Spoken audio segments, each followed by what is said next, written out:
یو کس ته خپلو سترګو لیدلی حالت بیانوي. اعلان وشو چې پلانی د پلانی زوی وفات شوی، پر دومره بجو یې جنازه ده. شیخ وایي زه مسجد ته ورغلم، 2-3 ځوانان راغلل. ما ویل دا میت مو څه کیږي؟ یوه یې وویل د تره کاکا زوی مو ده. موږ په تمه وو چې څوک به راشي او مړي ته به غسل ورکړي. څوک رانغلل. ځوانانو زما څخه غوښتنه وکړل چې شیخ صاحب د الله په خاطر دغه ورور ته غسل ورک. شیخ وایي د الله لپاره ور ولاړ شوم تر څو غسل ورکړم. مړي ته چې ودرېدلم تقریبا د 18 کلونو به و. ډېر ښکلی ځوان و، ښکلي ویښتان یې وه. خیر ده، مړي غسل مې پیل. د غسل په جریان کې له مړي څخه یو داسې بدبویي را ولاړه شوه چې په الله قسم که په ټوله غسلخانه کې د بدبویي له وجې طاقت کېده.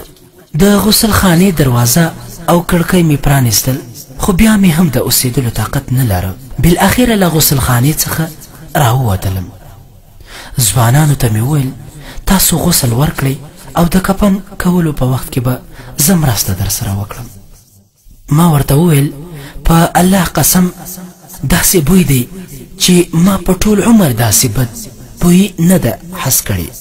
ځوانانو مړي ته غسل ورکړه او په تکفین کې ما مرسته ورسره وکړه. جنازه تیاره او هدیرې په لور مو روان کړل. په الله قسم په ټوله ساحه کې د بدبویي له وجې طاقت نشو کېدی. د جنازې د لمانځه تدابیر ونیول شوه. جنازې ته یې له څو محدودو کسانو پرته نور څوک نه و حاضر شوي. والله د جنازې د لمانځه پر وخت هم د بدبویي له وجې سخت په تکلیف وم او ما دا درک کړ چې دا اثار او نښې د بدې خاتمې او خطرناک انجام.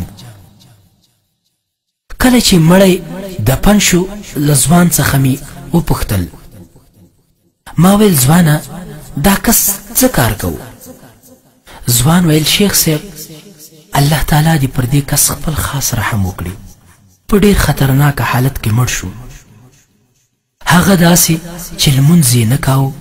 د لواطت د بدپیل وروسته په همداسې ناپاکه بند کې مړ شو. داسې مړ شو چې بل 100 سګریټ یې په لاس کې و او د موسیقي ګوشک یې په غوږ کې وي. ای مؤمنانو د الله څخه وډار شئ، د الله طرف ته متوجه سئ، د خپل خطرناک انجام څخه وویریږئ.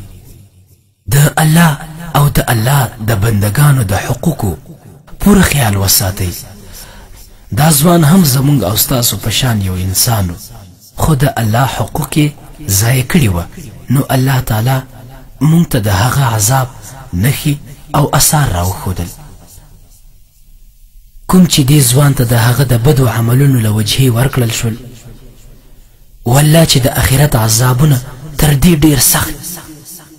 علماء کرام فرمایي د انسان د ایماندارۍ، دیندارۍ او بېدینۍ حقیقت د انسان پر زکندن او یا له مرګه وروسته حتما څرګندېږي. نو که مو په وسه وي حتما یې شیر کړئ در سره د خپلو ملګرو